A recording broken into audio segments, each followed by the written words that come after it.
British computer analyst Gary McKinnon is due to be extradited to the United States after losing his appeal at the European Court.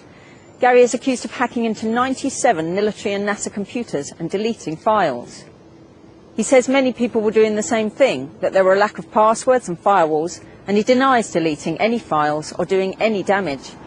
Gary was recently diagnosed with Asperger's syndrome and has been suffering heart problems. His legal team are appealing to the Home Secretary, Jackie Smith, to halt the extradition. His family and friends have been protesting outside the Home Office.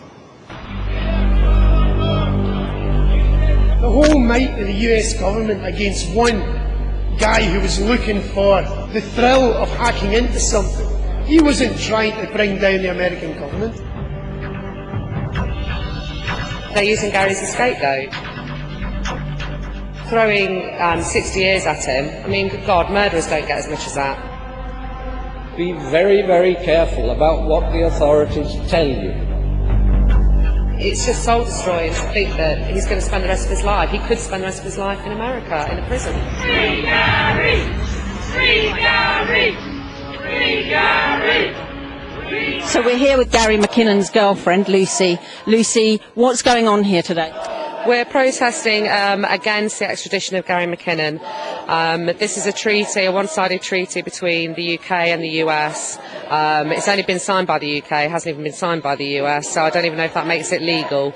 But at the moment, we're fighting for Gary to stay here and be trialled here in the UK.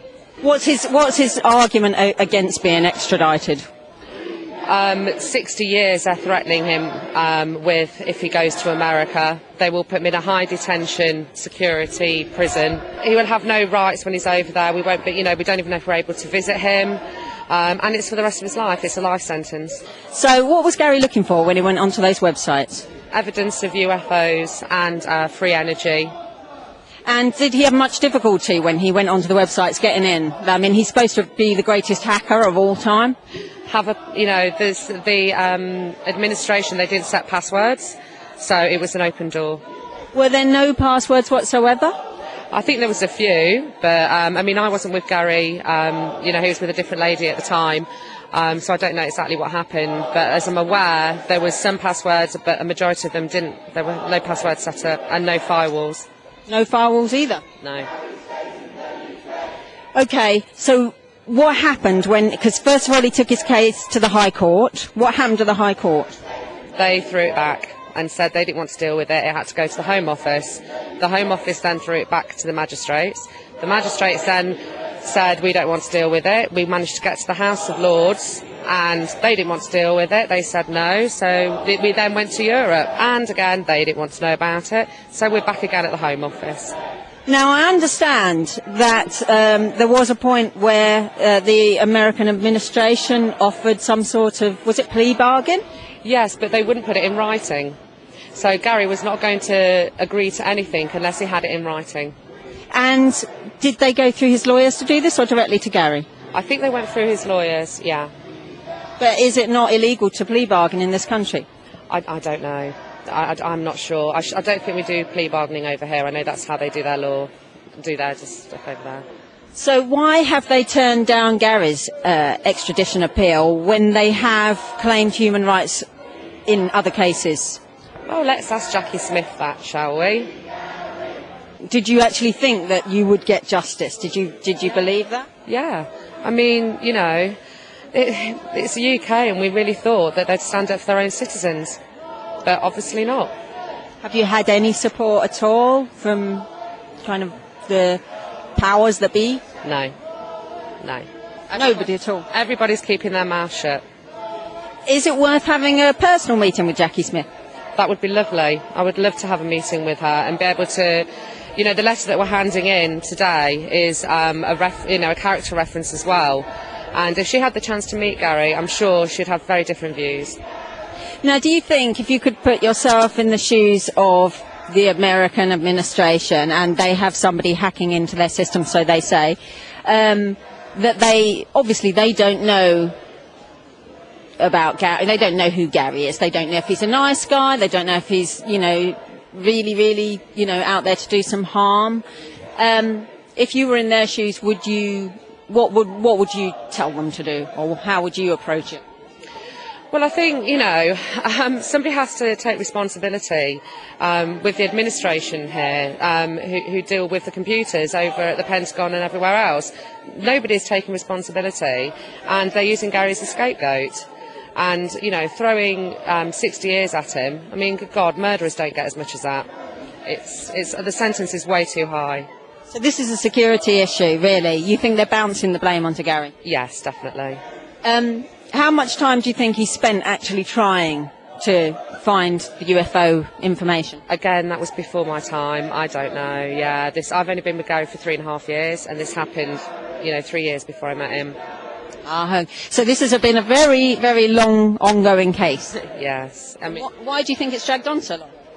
I don't think anybody wants to take responsibility in this country of sending him over there. No one wants to put their hands up and say, yeah, we'll just send him over there and take the blame. I don't know why they're back and forthing it. I mean, the poor guy is in pieces. How long can his nerves take all of this as well? I understand he has a heart condition. Is that correct? Yeah, I think it was last year. He started getting really bad pains in his chest. And we went and had some tests and everything. He was getting palpitations. So he's taking it easy. Nothing was diagnosed with his heart. But every day he wakes up clutching his chest and just... a wave of fear just comes over him the minute he opens his eyes. So he's actually not really fit to fly then? Well, I don't think so, no. He was also recently diagnosed with Asperger's. Now, how did that information come to light? Somebody emailed Gary's mother and said, have you, looked into this? So we did it. Gary's mother did some research, and we got a chap to, look at Gary and assess him and assess everyone in his life, myself and his parents. And he came up with, that conclusion that he does suffer from Asperger's. And how recently was the diagnosis? This was a couple of weeks ago, but everybody who knows Gary has always thought that he's probably suffered from some kind of, autism because of the way that he, channels his energy into certain things. So, but none of us really knew about Asperger's until this all came to light. So really, this could have been an obsessive compulsion to do this? Definitely. You don't sit... I mean, apparently he'd sit there for days on end, he'd in his dressing gown just tapping away. He became totally obsessed, and that's not healthy. He completely switched off from all of his friends. He wasn't eating.